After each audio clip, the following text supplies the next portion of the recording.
begin this session by talking about creativity. Since we are concerned with creative writing, there are two components, creativity and writing.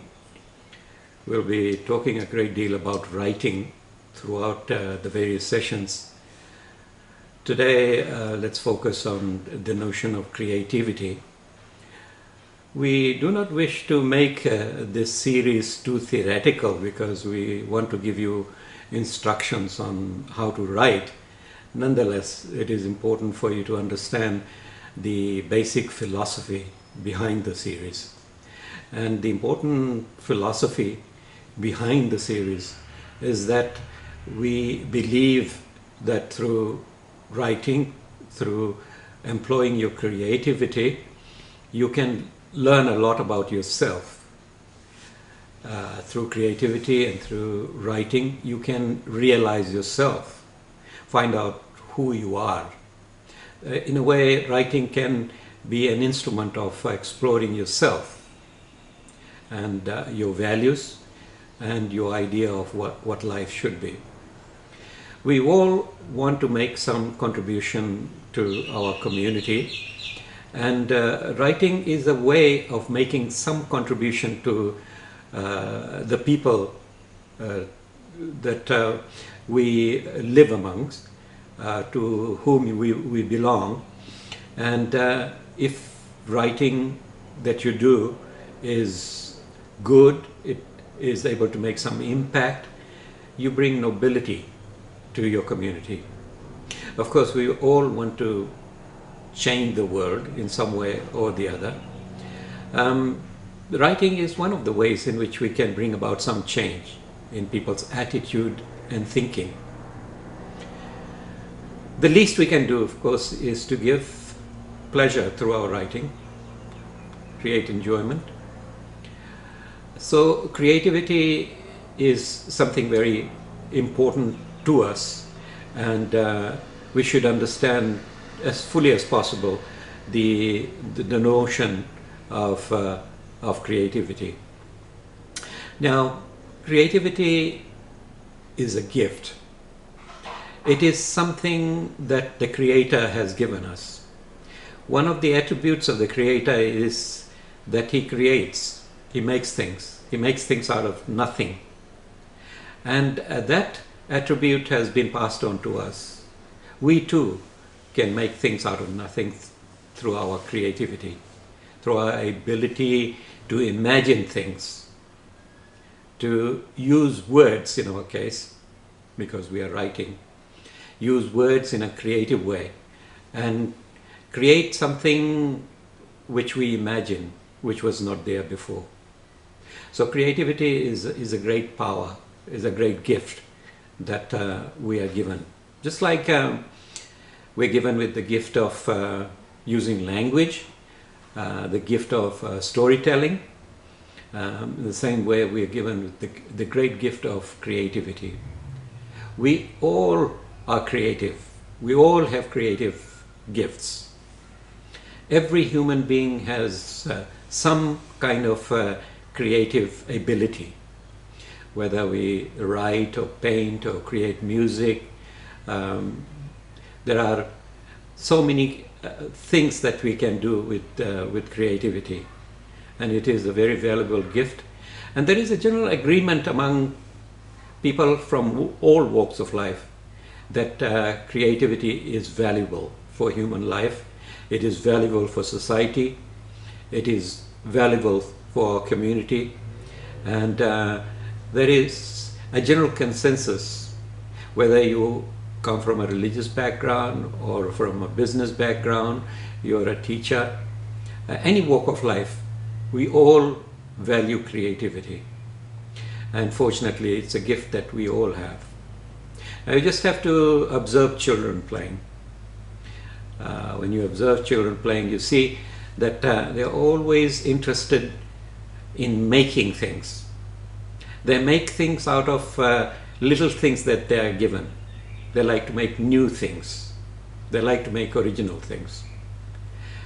When you observe children, you also notice how they use language, how fond they are of using language. So these are gifts we already have. So what happens to us? Why is it that in spite of this great gift that we are given, there is so little creativity around us? Why do people give up creativity and pursue other things? Now, that is one of the great losses in our life. We all have the power to create, but somewhere along the way, somewhere in the process of living, we lose the power to create. We lose the power to be creative. This is simply because adults, our parents, our teachers, and people around us always urge us to make a living. And the way to make a living is for us to take the easy route, to become a businessman, to become an accountant, to become a lawyer, to become an engineer. These are conventional occupations, and they are quick ways of earning a living. Now, if you want to follow the other path of creativity, of pursuing music or art or writing, architecture, painting, filmmaking, you have to struggle. And many writers and filmmakers struggle throughout their life, and they never become rich. They hardly are able to earn a living.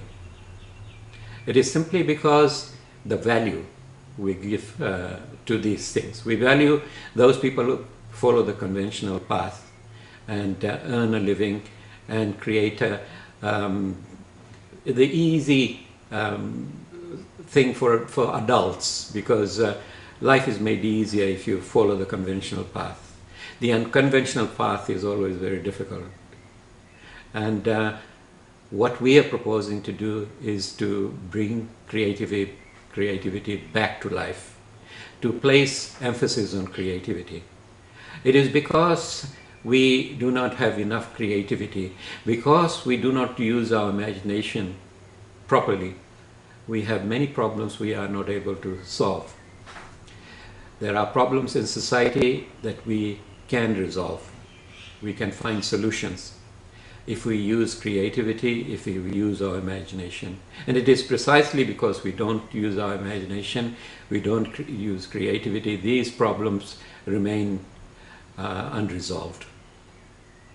Now, that is the theoretical background to the series. Now we want to proceed to talk about how can we create.